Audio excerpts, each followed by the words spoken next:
نتیجت الکبریٰ ہے جس کا اسم عظیم، اہل حق سے واسطہ ہے، اہل حق کا ہے نعیم، جامع نتیجت الکبریٰ ہے جس کا اسم جلوہ دکھانے کے لیے آ، اس کے شے گلشن کو سجانے کے لیے آ، بےتاب نگاہوں کا بھرم ٹوٹ نہ جائے، بےتاب نگاہوں کا بھرم ٹوٹ نہ جائے، اس سوئی ہوئی محفل کو جگانے کے لیے آ۔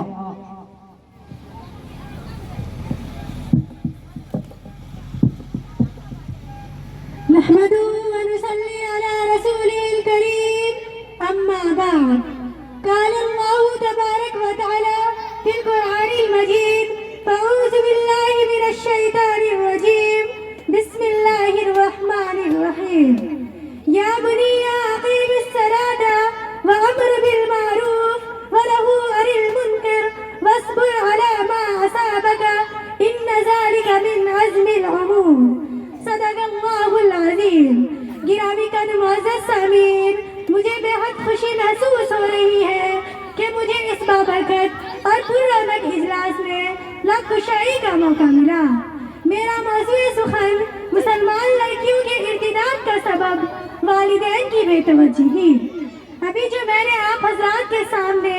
قرآن مجید کی ایک آیت تلاوت کی ہے، یا بنی اقیم الصلاۃ وامر بالمعروف ونہی عن المنکر واصبر علی ما اصابک ان ذلک من عزم الامور۔ اس آیت میں حضرت لقمان کو اپنے بیٹے کو نصیحت ہے کہ بیٹا محض اللہ کو پہچان لینا ہی کافی نہیں، بلکہ اسے ہر وقت یاد رکھنا بھی ضروری ہے، ورنہ انسان کا سیدھے راستے سے بھٹکنے کا اندیشہ ہر وقت رہے گا،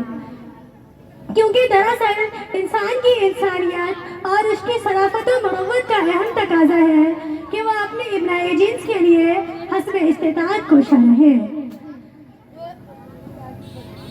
حسب استطاعت کوشاں رہے۔ ہمارے معاشرے میں جو کوئی انسان سر انجام دے سکتا ہے وہ یہی ہے کہ وہ معاشرے میں رہتے ہوئے بھلائی کا پرچار کرے اور برائیوں سے لوگوں کو روکے۔ آج کے اس سبق میں یہ ہے کہ والدین اپنے بچوں کی تربیت سے غافل نہ رہے، جب جیسی ضرورت محسوس کرے عمدہ طریقے سے اس کی تربیت کا خیال رکھے، اسے نیک عمل کرنے اور برے عمل سے بچنے کی تلقین کرتا رہے۔ آج بیشتر والدین اپنے بچوں کی تربیت سے غافل ہوئے پڑے ہیں، کبھی کوئی افراد عقیدہ و توحید پر کوئی بات نہیں کرتے۔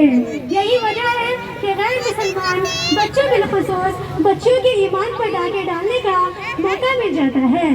اور اس کے دل میں عقیدہ و توحید راسخ نہ ہونے کی وجہ سے وہ شیطانی چالوں کا شکار ہو جاتی ہے۔ نہ جانے کتنی ہی لڑکیاں مرتد ہو کر ہندوؤں کے ساتھ جا چکی ہیں۔ اب تو یہ بات عام ہے کہ غیروں نے ایک بہت بڑی ٹیم تیار کر رکھی ہے جو 3 یا 6 مہینے کی ٹریننگ دیتے ہیں اور بہترین اردو لکھانی سکھاتے ہیں اور کہتے ہیں کیسے مزاج ہے، کیا حال ہے، خیریت سے ہے، آپ کی دعائیں ہیں، یہ الفاظ سکھاتے ہیں۔ انشاءاللہ، ماشاءاللہ، ان اللہ، الحمدللہ یہ سب سکھاتے ہیں اور اپنے نوجوان لڑکوں سے کہتے ہیں کہ اب تم جاؤ اور مسلمان لڑکیوں کو پھنساؤ، اور یہ بھی کہتے ہیں کہ اگر ایک نے ایک مسلم لڑکی کو مرتد کر لیا تو اسے اسی وقت اتنے لاکھ کا چیک بھی ملے گا، ذاتی مکان بھی ہم اس کے نام کا دیں گے، جاب بھی دیں گے۔ بے روزگاری کے اس دور میں جس میں نوجوانوں کو کوئی جاب مل ہی نہیں رہا، ہاں وہی غیر مسلم نوجوان سوچتے ہیں کہ بھائی دونوں ہاتھ میں لڈو ہے، ایک تو ہم لڑکی کو اپنا بھی دیں گے، اس کو ادھم بھی بنا دیں گے، اور پھر کئی لاکھ کا چیک بھی ملے گا، ذاتی مکان بھی ملے گا۔ کتنا سستا سودا ہے، ان کو تو مفت میں یہاں لڑکی مل رہی ہے، بلکہ پتہ نہیں لڑکی کے بدلے کیا کیا مل رہا ہے۔ وہ کہتے ہیں کہ بھائی اگر کسی ہندو لڑکی کے ساتھ کیا جائے تو کتنی مصیبتیں ہیں، وہ دل، وہ جہیز، وہ رسمیں، اتنے سارے مسائل اور اتنی ساری مصیبتیں، اور ہم ہیں